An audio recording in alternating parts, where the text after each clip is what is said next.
আর্তনাদ একজন প্রবাসী বাবার আর্তনাদ, যিনি 9 বছরের একটি ফুটফুটে কন্যা সন্তান হারিয়েছেন।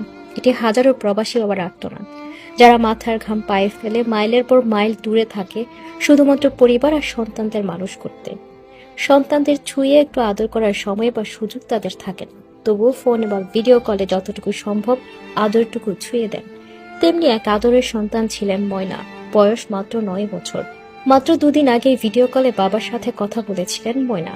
বাবাকে বলে, বাবা আমি খুব ভালো করে পড়াশোনা করছি, আমার রেজাল্ট খুব ভালো হয়েছে, আমার জন্য খেলনা এনো, নতুন জামা এনো। বাবাও হেসে বলেছিলেন, আনবো মা, নিশ্চয় আনবো। কিন্তু সে ছোট্ট চাওয়া, সে স্বপ্ন সবকিছু এক পলকে চূর্ণ বিচূর্ণ হয়ে গেছে। 2 দিন নিখোঁজ থাকার পর ব্রাহ্মণবাড়িয়ার এক মসজিদের ছাদে পাওয়া গেছে ময়নার রক্তাক্ত নিথর দেহ, গলায় তার পায়জামা পেঁচানো। এবার আর সে ফোন কলের আবদার নয়, এবার ফোন কল গেল প্রবাসী বাবার কাছে মেয়ের মৃত্যুর খবর জানানোর জন্য। সে খবর শুনে পাগলের মতো দেশে ফিরে আসেন বাবা আব্দুর রাজ্জাক। বাড়িতে ঢুকে লাশের সামনে দাঁড়িয়ে বাবার গগন বিদারী আর্তনাদ, ও ময়না, আমার ময়না পাখিকে কে নিল? ময়না রে, আহারে আমার ময়না। কাঁদতে থাকে সবাই, হাহাকার ছড়িয়ে পড়ে পাড়া মহল্লায়।